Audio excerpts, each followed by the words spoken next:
오늘은 이 밥상 네 번째 시리즈 설교를 통해 감사하지 못할 상황은 없습니다 라는 제목으로 하나님 말씀의 은혜를 나누겠습니다. 감사가 무엇일까요? 결론부터 말씀드린다면 이 감사라는 것은요, 태초에 하나님께서 인간을 창조하실 때에 인간의 몸과 인간의 마음 속에 새겨 넣어주신 영적 DNA입니다. 감사는 신앙의 덕목도 아니고요, 신앙생활 오래 하면 생기는 열매도 아니고 은사도 아닙니다. 그냥 교회 오래 다니고 예수 오래 믿으면 저절로 감사가 되는 것이 아니고요, 감사는 인간이 태어날 때부터 가지고 있는 존재론입니다. 그러므로 우리가 감사한다는 것은요, 다른 말로는 창조신앙의 회복이며 인간 본질의 회복을 뜻하는 말이 바로 감사한다는 거예요. 우리가 다른 사람을 향해서 야, 그 사람 참 사랑도 없고 화평도 없고 절제하지 못한다고 말할 때는요, 그 사람의 성숙함의 차원에서 말하는 거예요. 그런데 그 사람에게 감사가 없다라고 얘기할 때 그것은 인격적인 차원에서 하는 말입니다. 예컨대 우리가 감사하지 못하는 사람을 향해서 뭐라고 하죠? 짐승보다 못한 사람. 이 말은요, 사랑하지 못하고 인내하지 못하고 양선하지 못하면 이것을 가리켜서 미성숙하지 못해서 그렇다, 미성숙해서 그렇다라고 얘기하지만, 감사해야 될 때 감사를 못하고 고마워해야 될 때 고마워라는 이야기가 나오지 않은 사람은 인간됨의 기본기에 대한 의문을 갖게 되는 것입니다. 이렇듯 이 감사라는 것이 기본기다 보니까 그동안 우리가 이 감사를 기도나 예배, 사랑이나 헌신과 같은 높은 영적인 차원에서 다루지를 않았습니다. 인간됨의 기본기가 감사라고 하니까 감사를 가르치고 감사를 이야기하고 감사를 생각하고 감사를 훈련한다는 것이 왠지 낯간지러워요. 감사를 말하는 것이 우스꽝스럽기도 하고 감사하세요 라는 말이 왠지 그 말에 알레르기 반응을 보이는 분들도 계십니다. 그렇기 때문에 여러분, 이 감사라는 것은요, 생각할 때만이 할 수 있는 것입니다. 저를 따라서 고백해 보시겠어요? 생각해야지 감사할 수 있습니다. 감사는 뭐 할 때 할 수 있는 거예요? 생각해요. 우리 옆 사람에게 이렇게 인사하겠습니다. 더 많이 생각하고 더 많이 감사합시다.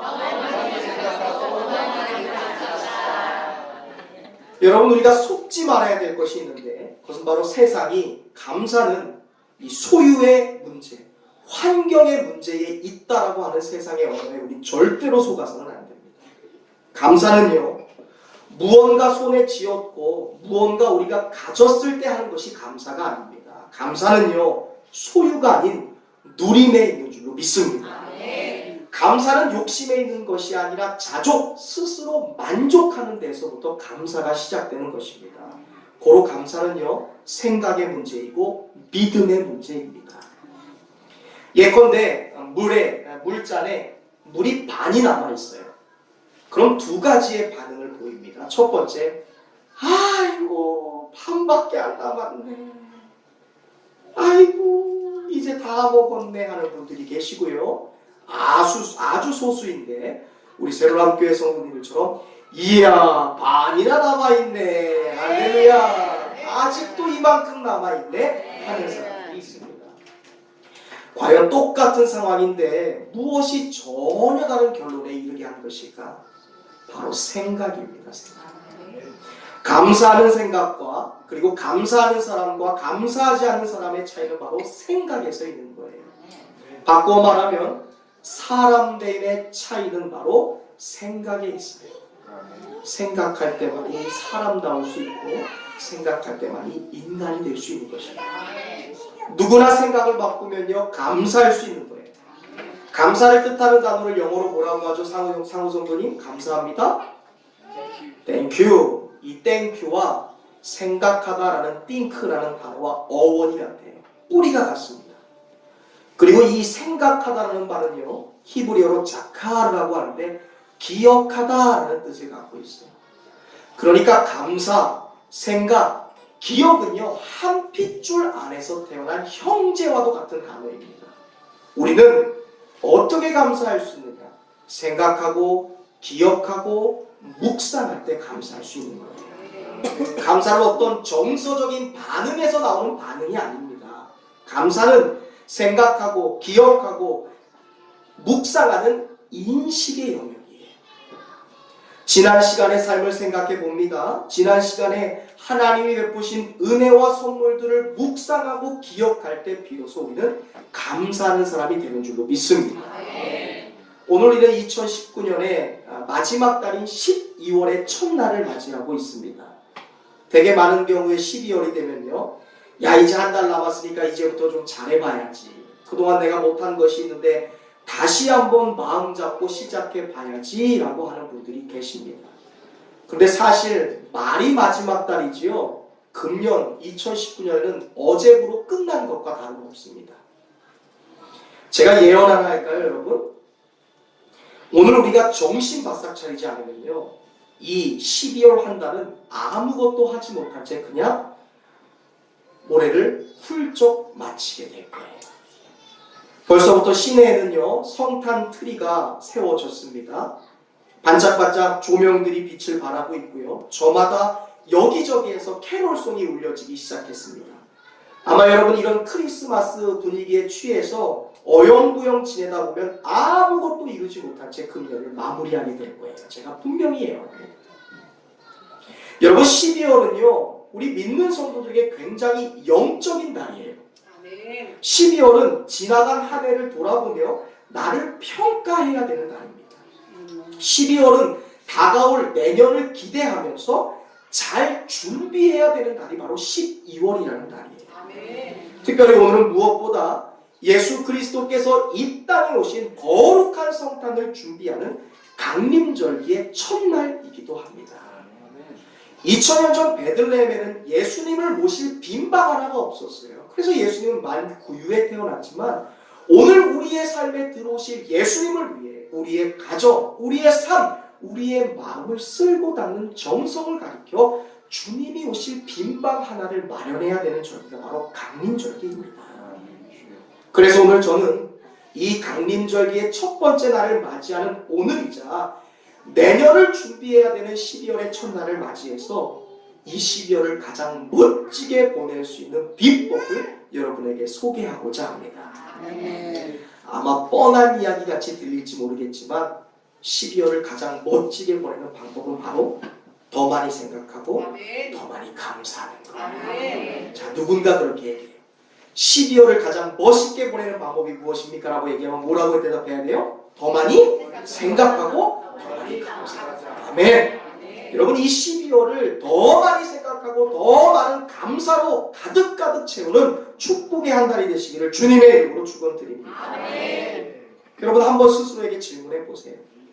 2019년 지난 330여일을 지나오셨는데 과연 나에게 하나님의 은혜에 대한 감사의 마음이 있는가? 아니면 아직도 감사거리를 찾지 못하고 계시는 분이 계실지 모르겠습니다. 혹은 안타깝게도 감사는커녕 불평불만하거나 오히려 원망하고 계시는 분은 계시지 않나 모르겠어요. 문제는 사람들은 은혜를 너무 쉽게 잊어버린다는 거예요. 옛말에 은혜는 흐르는 물의 색이고 원수는 돌에 새긴다라는 말이 있어요. 권사님 얘기하셨어요. 모치기. 진짜야 진짜야 얘기했어요. 정말이에요. 은혜는 어디다 새겨요? 사람들이 물에 새겨요. 원수는 돌에 새깁니다. 이는 받은 은혜는 물에 새긴 것처럼 금방 잊어버리지만 원하는 마음 깊이 새기고 두고 보자 이를 가는 인간의 습성에 대한 고찰입니다. 과연 우리가 하나님께 받은 수백 수천 가지의 은혜는 금방 잊어버리는데 안 좋은 일만 기억하고 불평할 수 있습니다. 어마어마한 은혜를 받았거든요. 근데 쉽게 잊어버렸던 이스라엘 백성들의 모습이 오늘 우리의 모습이 아닌지 돌아보아야 되는 것이죠. 그러나 아무리 생각해 보아도요, 우리는요 은혜 덩어리예요. 은혜 덩어리. 우리는 모두 하나님의 은혜로 뭉쳐진 존재예요. 제가 어제 급성 충수염으로 수술하신 우리 홍옥표 집사님 병원 신방을 다녀왔습니다. 밤새 배가 아파갖고 참다가 아침에 응급실에 갔는데 무려 10시간 가까이 대기하다가 저녁 8시가 되어서 수술대에 들어갔어요. 태어나서 처음으로 수술대에 올라가 본 거예요. 얼마나 두려우시겠어요. 병실에 가서 신방을 하는데 대화 중에 집사님이 은혜입니다 라고 얘기해요. 왜 은혜인가요? 응급실에서 10시간을 대기해 보니까 얼마나 그곳에서 많은 환자들을 만났겠어요. 어떤 사람은 머리가 터져서 왔습니다. 어떤 사람은 피를 철철 흘리며 실려옵니다. 누군가는 생사의 기로에 놓여 있는데 나는 가림막 하나도 없이 가림막 하나 차이에 2개 차이에 그 사람들의 생사의 기로에 있는 그들의 목소리를 들으면서 동의의 선상에서 나는 밤새 아파서 고생하다가 응급실에 실려왔는데 그 사람들의 비교해서 나는 너무나 경증인 거예요. 은혜이죠. 지금 살아있는 것도 은혜인 거예요. 돌이켜보면 지난 시간은 우리 은혜로 살았음을 간절히 고백하는 것입니다. 이 순간에도 여러분 하나님이 은혜를 걷어가신다고 생각해 보세요. 우리는 흙덩이에 불과한 것이죠. 이 은혜를 생각할 때 하나님께 감사하지 않을 수 없고 찬양하지 않을 수 없는 것입니다. 그럼에도 혹시 불평불만이 나오거들랑 목사님 저는 아직도 무엇을 감사해야 되는지 모르겠습니다. 감이 안 와요 라고 하시는 분이 있다면 오늘 본문의 주인공인 욥이 경험한 일들에 대하여 주목할 수 있기를 바랍니다. 과연 내가 그동안 불평하고 있는 것이 맞는 이야기인지 아니면 감사해야 되는지 스스로 오늘 본문에 나오는 욥의 이야기를 통해 한번 평가해 보실 수 있기를 바랍니다. 삶을 살아갈 때 정말 불평해야 되는 사람은 우리가 아니에요. 사실 욥이었어야 합니다. 그런데 욥은 성경에서 불평불만하지 않았다라고 말씀해요. 오히려 감사와 찬송을 올려드렸다. 오늘 우리가 들려지는 말씀을 통해 보석처럼 밝게 빛나는 욥의 감사를 배울 수 있게 되기를 주님의 이름으로 축원드립니다.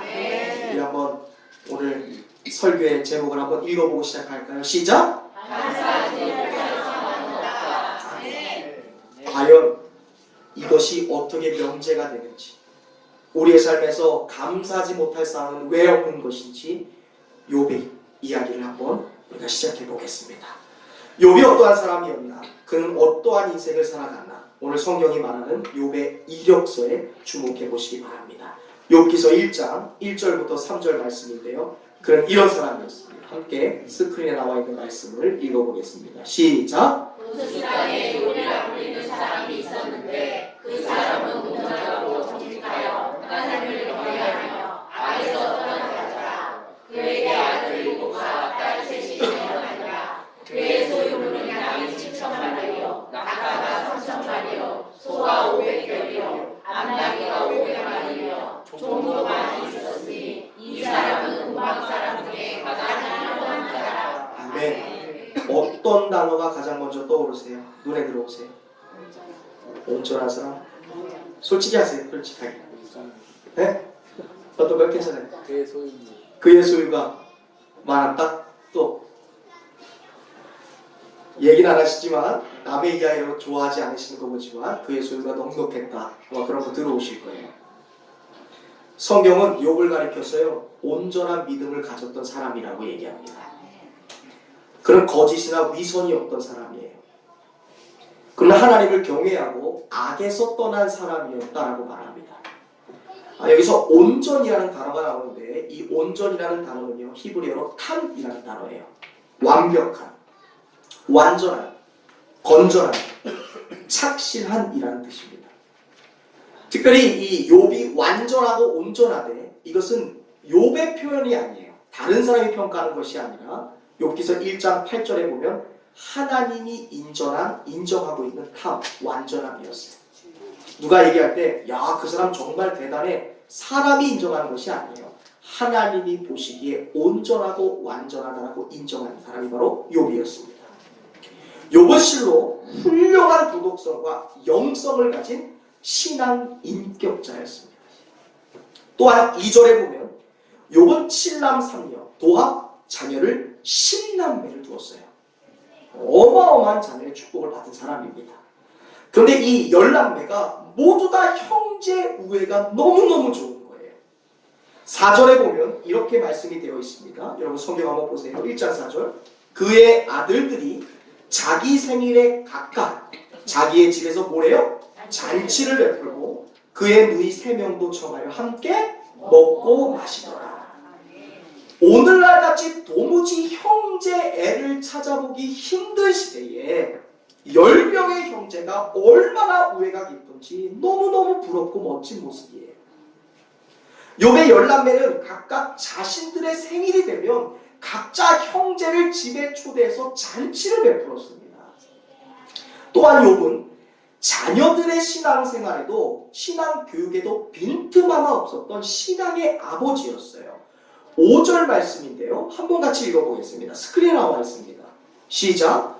그들이 차례대로 잔치를 끝내면 욥이 그들을 불러다가 성결하게 하되 아침에 일어나서 그들의 명수대로 번제를 드렸으니 이는 욥이 말하기를 혹시 내 아들들이 죄를 범하여 마음으로 하나님을 욕되게 하였을까 하리라.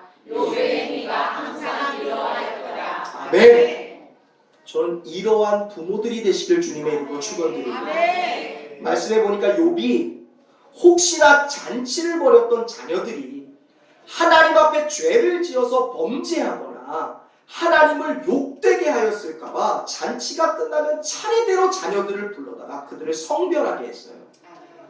그들을 구별하였습니다. 카다시 그들을 통해 하나님께 거룩하게 하는 봉헌물로 그들을 하나하나 바쳤어요. 하나님 용서해 주옵소서. 이의 삶을 성결하게 하시옵소서.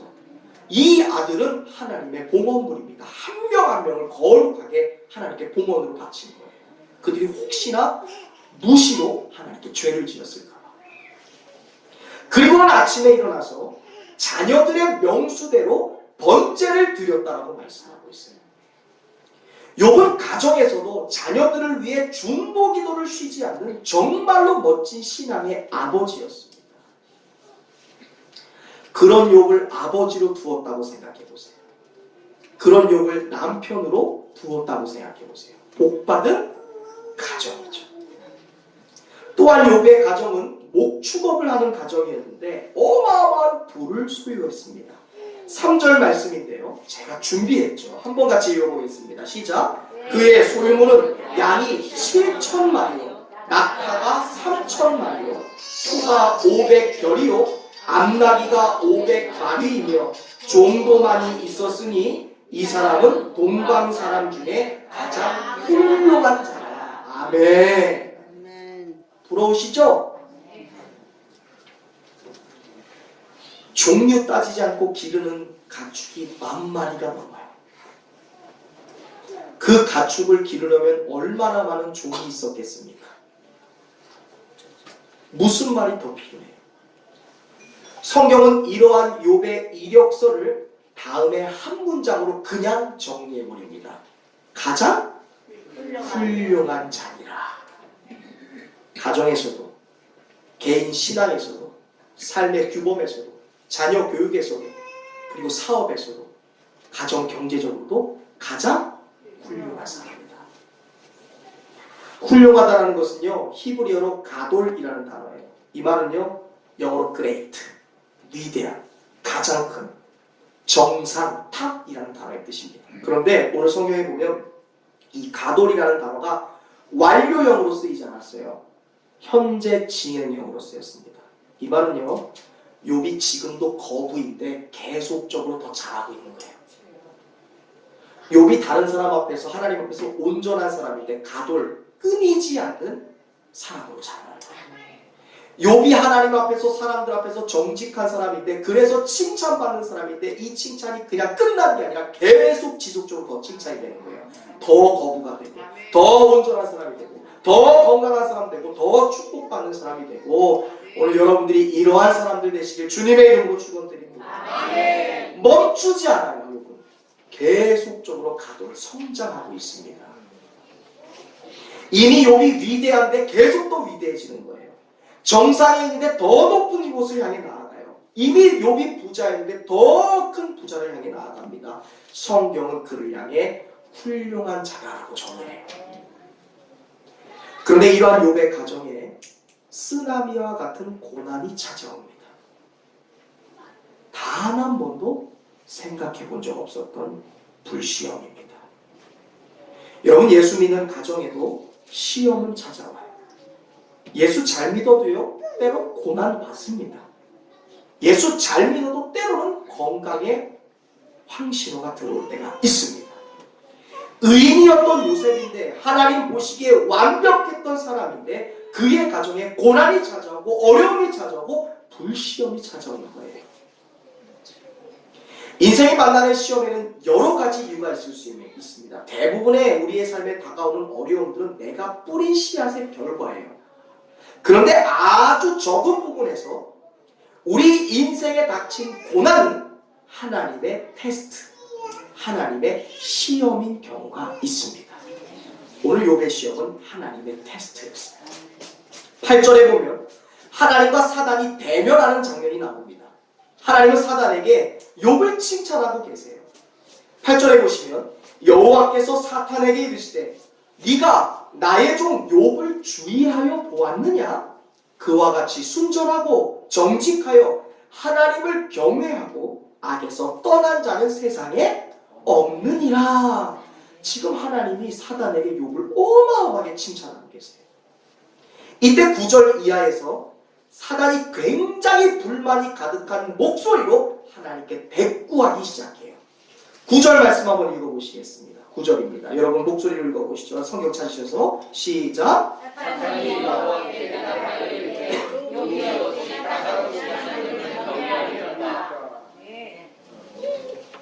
10절에 주께서 그와 그의 집에 그의 모든 소유물을 울타리로 두르신 때문이 아니겠습니까?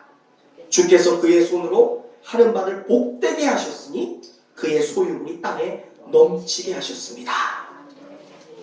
지금 여러분 여기에서 사단이 하고서 하나님을 비꼬는 듯한 대꾸하는 느낌을 받으셔야 돼요.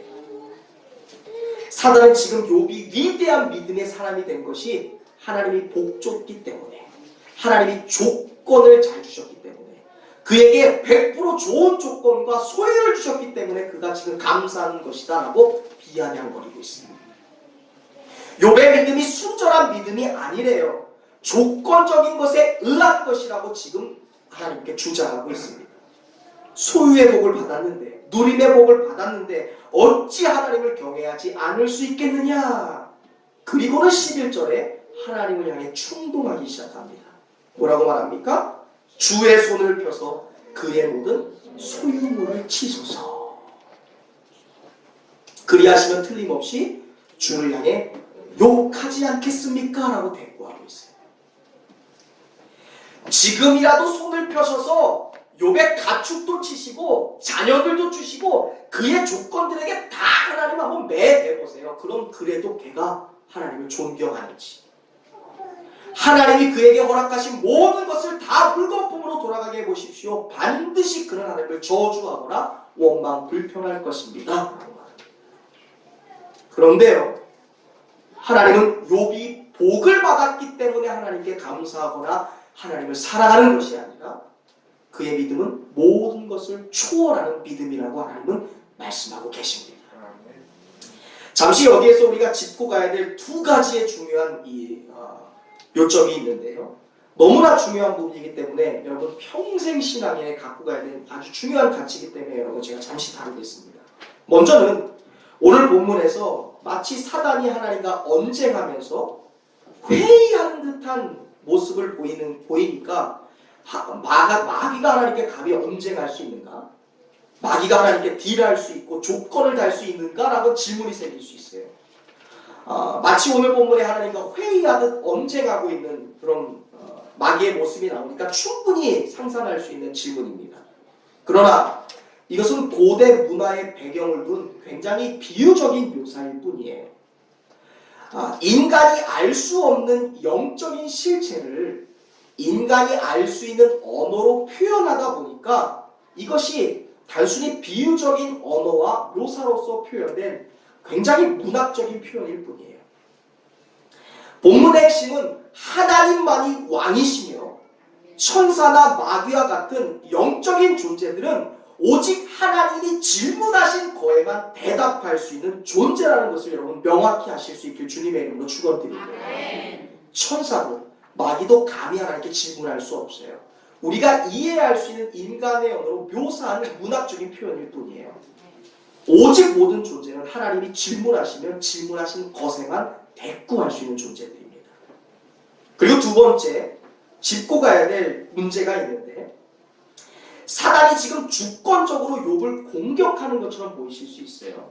하나님이 그래? 그럼 네가 욥의 목숨만 해하지 말고 한번 네가 네 마음대로 해봐 라고 표현하는 그런 본문을 통해 마귀가 자기 주도적으로 사람을 공격하거나 시험되게 할 수 있나 보다 라고 생각하는 것 같지만, 오늘 욥에게 떨어진 이 시험과 테스트는 사단의 일방적인 공격이 아니에요.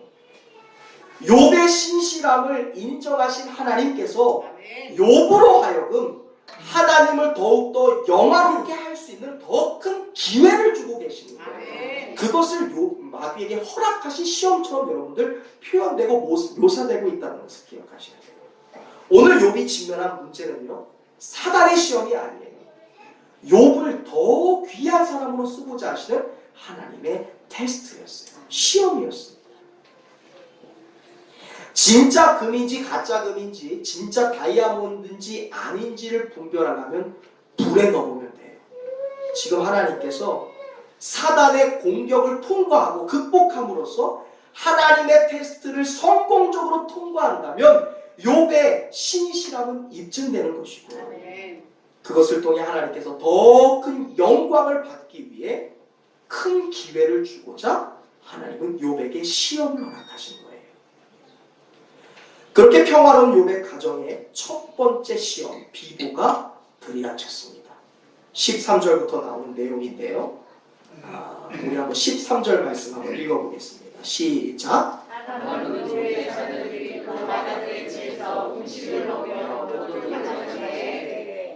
자, 이때부터 이제 어떠한 고난이 닥쳐오는지 집중해 보세요.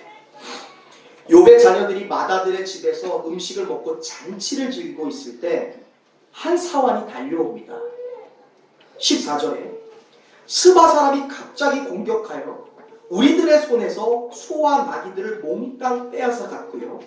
가축을 돌보던 이 종들은 몽땅 그들의 칼에 베어서 떼죽음을 당했습니다. 그리고 나만 겨우 살아남아서 보고하러 왔습니다.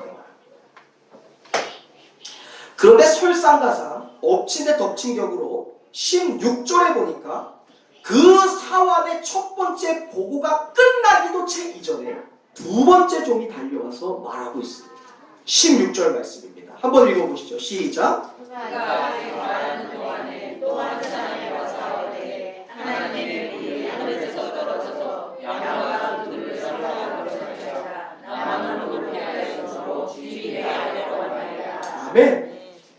무슨 하늘에서 번개가 떨어졌다든지 아니면 불이 떨어졌다 뭐 이렇게 표현하거나 아니면 뭐 우박이 떨어졌다 뭐 이런 식으로 우리처럼 표현하는 것이 아니라 하나님의 불. 이것은 고대 사회의 문화를 엿볼 수 있는 표현입니다.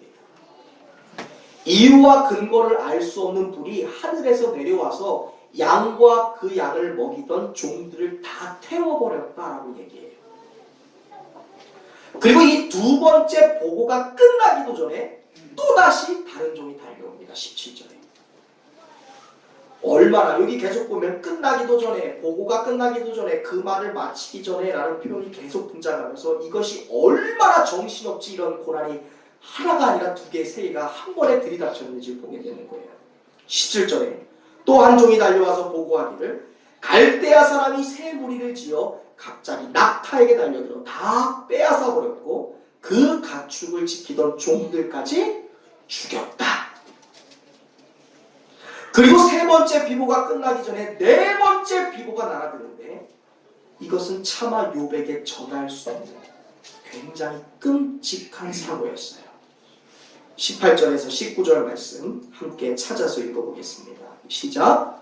그가 아직 말하는 동안에 또 한 사람이 와서 아르되 주인의 자녀들이 그들의 마다들의 집에서 음식을 먹으며 포도주를 마시는데 거친 들에서 큰 바람이 와서 집 내 모퉁이를 치매 그 청년들 위에 무너지므로 그들이 주문하여 나만으로 기다렸으므로 주인 내 아래로 왔나이다 하니라.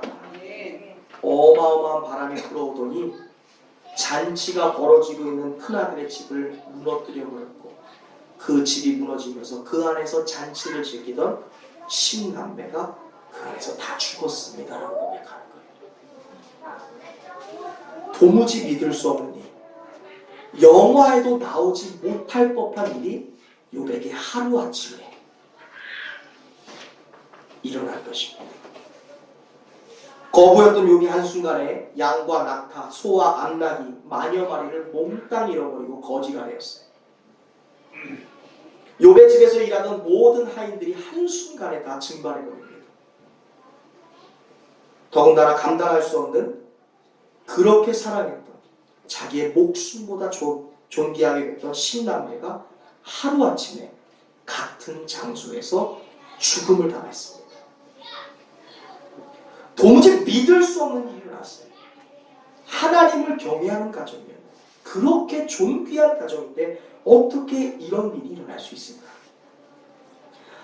우리 같으면 어떻게 할까요?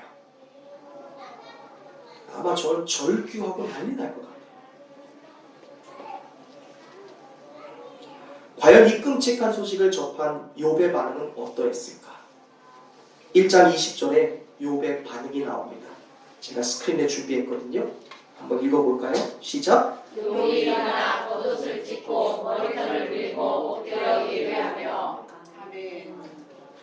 겉옷을 찢는다는 것은요, 굉장히 큰 슬픔의 표현입니다. 고대 사회에서 머리털을 밀는 것은요, 격한 행동의 표시예요.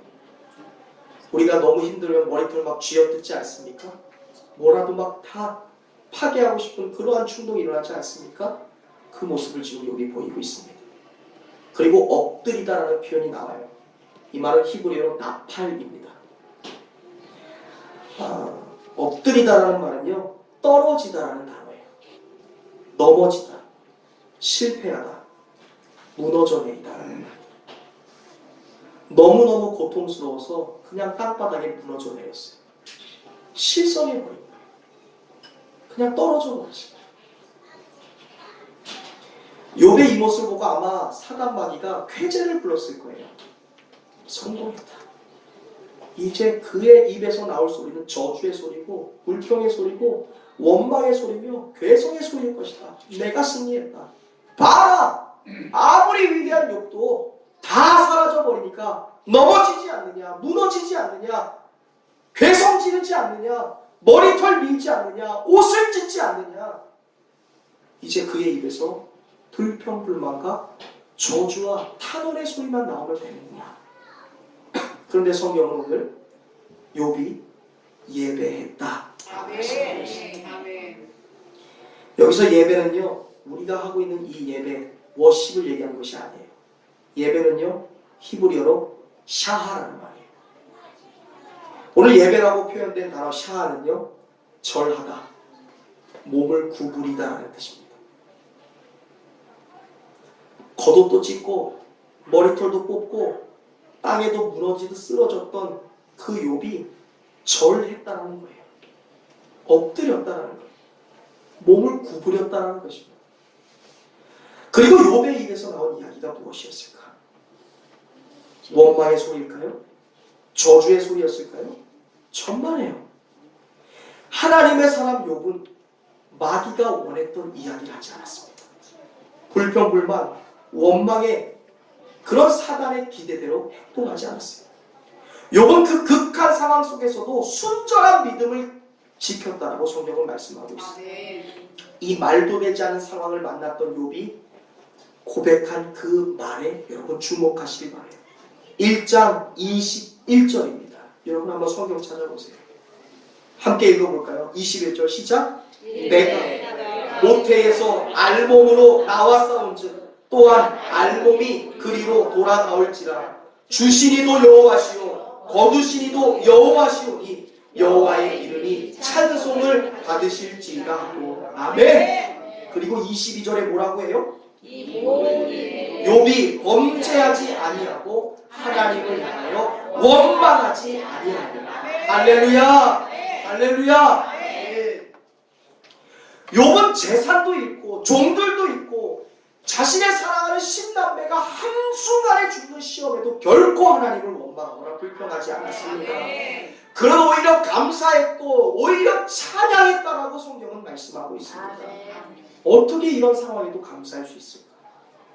어떻게 이런 상황에 머리털도 밀고 옷도 찢고 무너지는 그러한 상황 가운데서도 어떻게 원망하거나 불평하지 않고 찬양할 수 있었던 것일까?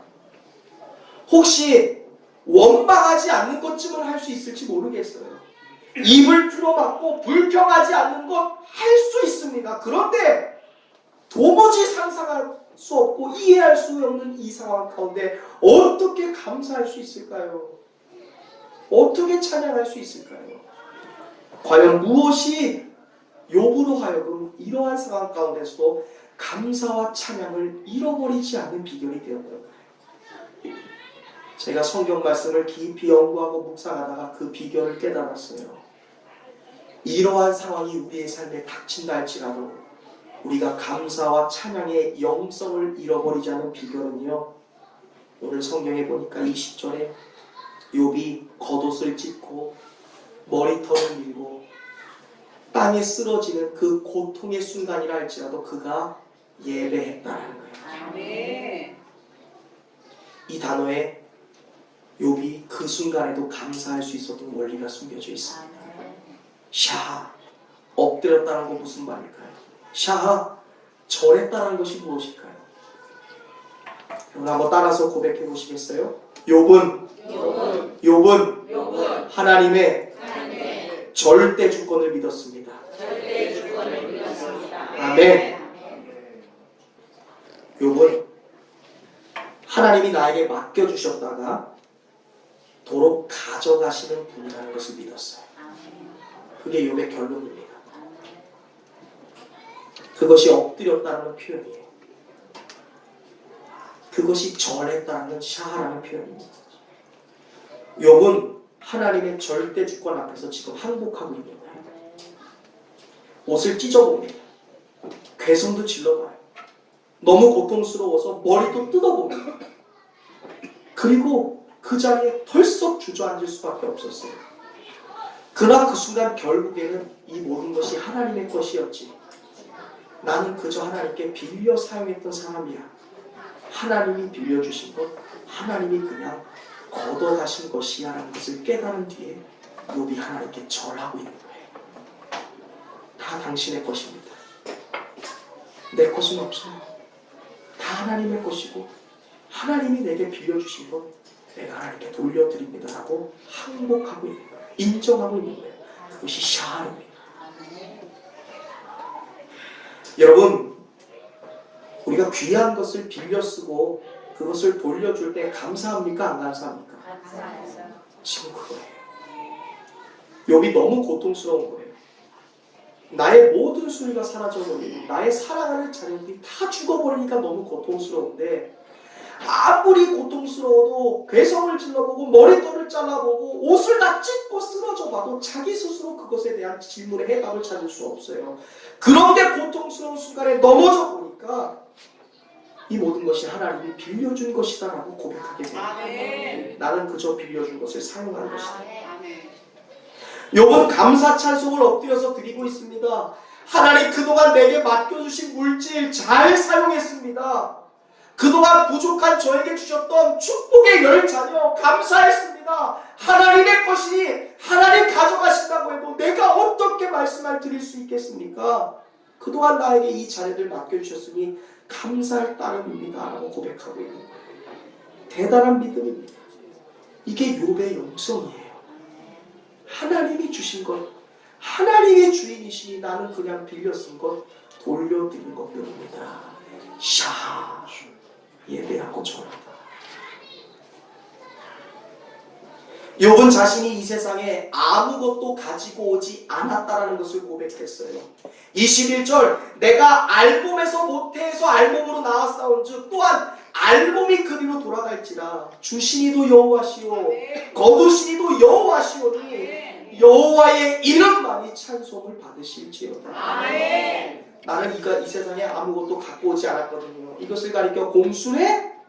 공수고 아무것도 가지고 오지 않았고 어떤 것도 이고지고 갈 수 없는 그 나라.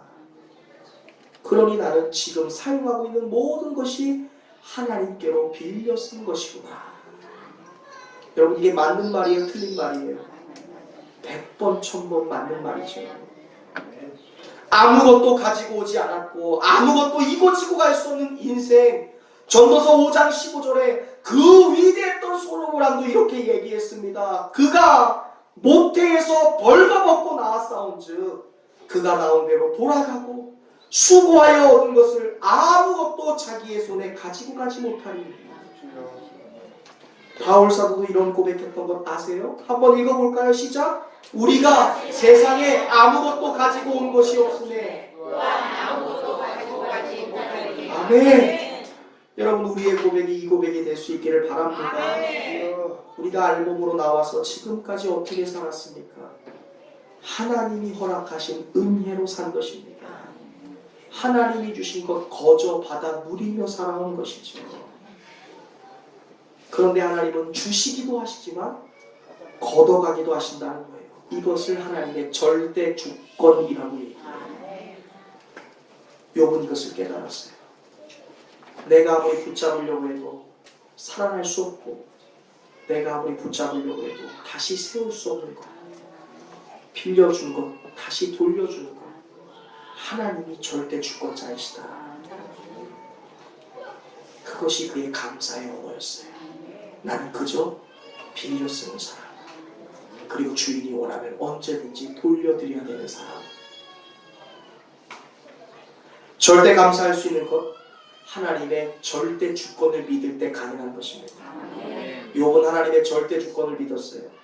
그래서 주시니도 여호와시요 거두시니도 여호와시니라는 고백을 할 수 있는 것입니다. 이것을 깨닫고 사는 사람이 여러분 과연 얼마나 될까요?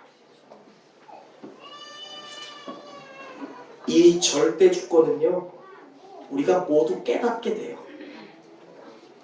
언제 깨닫게 될까요? 죽음의 순간에 깨닫게 됩니다. 그런데요, 죽는 순간에 깨닫는 건 너무 늦어요. 이 하나님의 절대 주권, 빨리 알면 알수록 좋습니다. 빨리 깨달으면 깨달을수록 좋아요. 모든 사람은 죽는 순간 하나님께 절대 주권이 있다는 것을 인정합니다. 아무것도 할 수 없어요, 그 순간에는.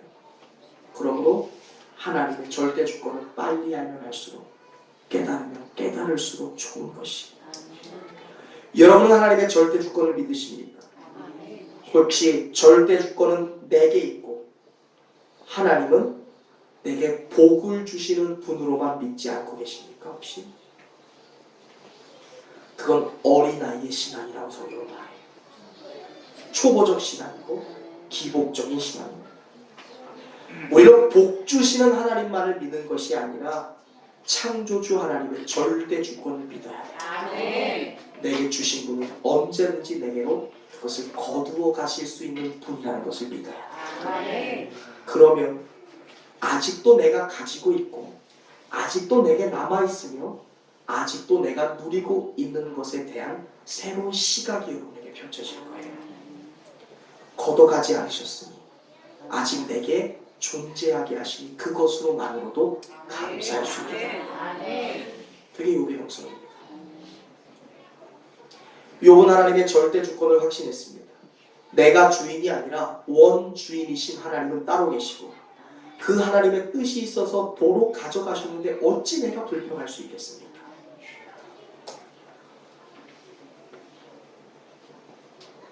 오늘 여러분의 몸과 생명은 누구 것이라고 생각하시나요? 이사야서 43장 1절에 이런 말씀이 있습니다. 야곱아, 너를 창조하신 이가 여호와께서 지금 말씀하시니라. 이스라엘아, 너를 지으신 이가 말씀하시니라. 너는 두려워하지 말라. 내가 너를 구속하였고 내가 너를 지명하여 불렀나니 너는 내 것이라. 아멘. 우리의 몸과 생명은 내 것이 아니에요. 하나님의 것이죠. 아멘. 이건 빌려서 사용하는 거예요. 아멘. 하나님이 창조하셨고 하나님이 구속하셨고 하나님이 지명하여 불렀기 때문에 너는 내 것이라고 하나님은 소유권을 주장하고 계세요. 고린도전서 6장 19절 너희의 몸은 너희 것이 아니라 값으로 산 것이 되었으니 그런즉 너희의 몸을 하나님께 너희의 몸으로 하나님께 영광을 돌리라. 아멘. 주인이신 하나님께서 오늘 밤에라도 당장 우리의 생명을 찾아가신다면 우리는 가는 거예요. 아멘. 지체할 수가 없어요. 그냥 가는 겁니다. 토를 달 수가 없어요. 우리의 생사를 마음대로 조정하실 수 있는 하나님께서 한다고 하시면 하는 거예요. 내가 하고 안 하고가 없습니다. 그것만 봐도 내 생명의 주권이 내가 아니라 하나님께 달려있는 거예요. 아멘. 여러분, 내 생명이 하나님의 것이라면 나의 물질과 소유는 과연 누구의 것이 될까요? 하나님의 것입니다. 아멘. 내가 벌었으니까 내 돈일까요? 천만에요. 내가 아니에요. 은도 금도 다 하나님의 것입니다. 학개서 2장 8절 은도 내 것이요 금도 내 것이니라 만군의 여호와의 말이니라. 아멘. 자녀는 누구의 것일까요? 자녀는 내 것이 아니에요. 내 배 아파서 낳았으니까 내 자녀입니까? 내가 열심히 벌어서 후원했으니까 내 소유권을 자녀에게 주장할 수 있습니까? 천만에요. 시편 127편 3절입니다. 보라, 자식들은 여호와의 기업이요 아멘. 태의 열매는 여호와의 상급이니라. 아멘. 내가 낳았다고 내 것이 아니죠. 주인이 따로 있습니다. 그래서 자녀 양육 잘못하면 하나님께 불충이 되는 거예요. 하나님이 주신 자녀를 제대로 양육 못하면 그거 불충되는 거예요. 하나님이 부부를 통해 생명을 주셨지만 그 소유권은 하나님께 있습니다. 아멘. 그래서 부모들이 자녀의 소유권을 빨리 하나님께 넘겨드리고 그 자녀를 위해서 기도할 때 그 자녀가 성공할 수 있는 것, 아멘. 승리할 수 있는 것. 아멘. 내 손 안에 키우려고 하면 절대로 못해요. 아브라함이 독자 이삭을 번제로 드렸습니다. 그 신앙이 여기에 있어요. 하나님이 주신 자녀, 하나님의 것이니 요구하면 드리겠다. 아멘. 아브라함이 이삭을 잃었습니까? 천만에요. 아브라함은 이삭을 도로 얻었고 이삭 대신 제물로 드릴 대속물도 얻었으며 아멘. 믿음의 아버지였던 아브라함의 칭호 또한 얻게 된 줄로 믿습니다. 아멘. 하나님의 소유를 돌려드리는데 자식이고 물질이고 나의 생명이고 어디에 있습니까? 하나님의 것입니다. 아멘. 욥의 신앙을 비출 때 우리가 깨닫는 것이 무엇입니까? 도로 가져갔어도 감사하는데 이미 내가 많은 것을 누리고 있으니 더욱 감사해야 된다. 아멘. 잃어버린 것에 대하여 원망불평하지 마세요. 그깟 몇백만 원, 천만 원 사기 맞았다고 그것 때문에 밤새 그냥 고생하지 마세요. 이미 많은 것을 누리고 있지 않습니까? 아멘. 사업 조금 힘들면 어떻습니까? 몸에 적신호가 들어오고 황신호가 들어오면 어떻습니까? 이미 많은 것을 누리고 있는데요. 그것으로 감사해야죠. 욥이 당한 테스트, 욥이 당했던 고난과 시험을 생각해 본다면 우리 너무 감사한 것 아닌가요? 아멘. 물론 우리는 욥과 같은 믿음이 안 되니까 욥과 같은 시험도 하나님이 우리에게 주시지 않습니다. 시험도요 믿음이 돼야 받는 거예요. 고난도요 믿음이 되니까 받는 것입니다. 하나님은 믿음의 분량지에 따라 시험지를 다르게 주세요. 믿음이 이만한데 고입 대학 입시 시험 문제 주지 않으십니다. 믿음이 이만한 사람에게는 1 더하기 1의 시험지를 주시는 거예요. 고로 여러분의 삶에 고난이 크더들라 하나님이 나의 믿음을 높게 평가하고 계신다는 믿음을 가지시길 주님의 이름으로 축원드립니다. 욥은 하나님이 가져가셨어도 취해갔어도 감사하는데 나는 많은 것을 누리고 있으니 더욱 감사해야 되지 않겠습니까? 욥은 재산을 잃어도 감사했는데 월급 작다고 불평하는 것이 아니라 그 월급 받을 수 있는 직장이 있다는 것에 감사해야 되지 않겠습니까? 욥은 자식을 잃었어도 감사했는데 말썽 일으키는 자녀라 할지라도 내게 주어주셨으니 감사해야 되는 것 아니겠습니까? 왜 감사거리가 없다라고 불평하고 계십니까? 왜 내게 감사의 조건이 없다고 불만의 이야기를 하고 계십니까? 우리 인간의 어리석음은 있을 때는 모르다가 잃어봐야 안다라고 말했습니다. 그러나 알면 뭐합니까? 이미 잃어버렸을 때는 늦은 것입니다. 우리가 모든 것을 잃어버렸지만 감사했던 욥처럼 욥만큼도 감사한 마음이 없다면 과연 우리의 삶은 뭐가 되겠습니까? 욥처럼 상실한 것도 아닌데 오히려 이 모든 것을 잃어버렸던 욥의 자리에서 우리를 본다면 너무나 많은 것을 누리고 있는데 욥보다 감사하지 못하면 우리의 인생은 뭐가 되겠습니까? 여러분이 하나님의 절대 주권을 믿을 수 있기를 바랍니다. 나는 그저 하나님께 빌려 쓰고 하나님이 원하시면 다시 돌려드려야 된다는 하나님의 자녀인 것을 여러분 믿을 수 있기를 주님의 이름으로 축원드립니다.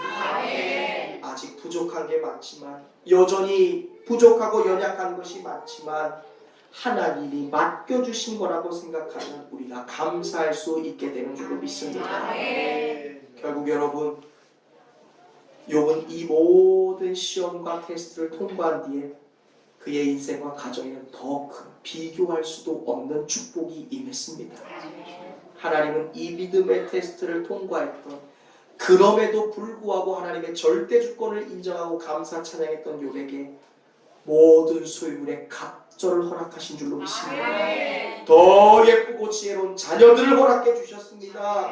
그의 욥의 복은 더 깊어졌고 욥의 영성은 더욱더 자라났으며 그의 믿음은 더욱더 신령해진 줄로 믿습니다.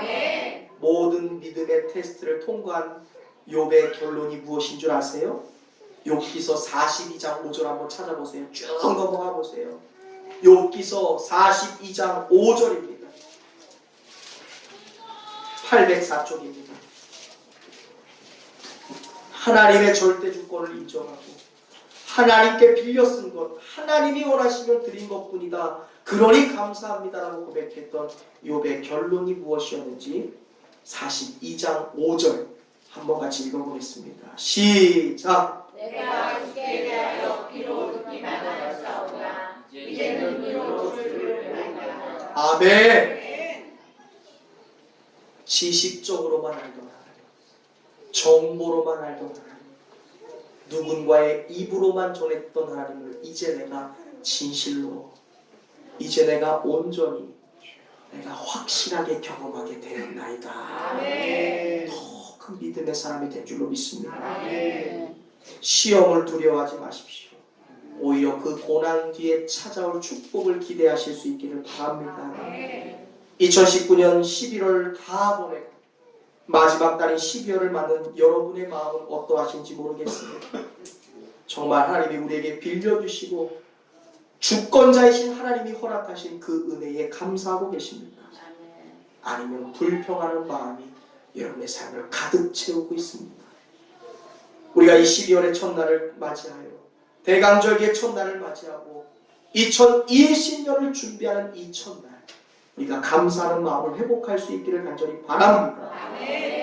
주고 또 주었어도 감사하는 마음을 갖지 못하는 사람에게 여러분이라면 축복을 주시겠습니까?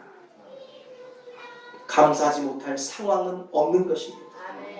불평이 생기거들랑 욥을 떠올리는 지혜가 있기를 바랍니다. 원망의 마음이 들거들랑 욥을 기억하면서 하나님의 은혜를 헤아리며 더 많이 생각하고 그리하여 더 많이 감사할 수 있는, 그리하여 하나님께 축복받는 저와 여러분이 되시기를 주님의 이름으로 축원드립니다. 기도하겠습니다.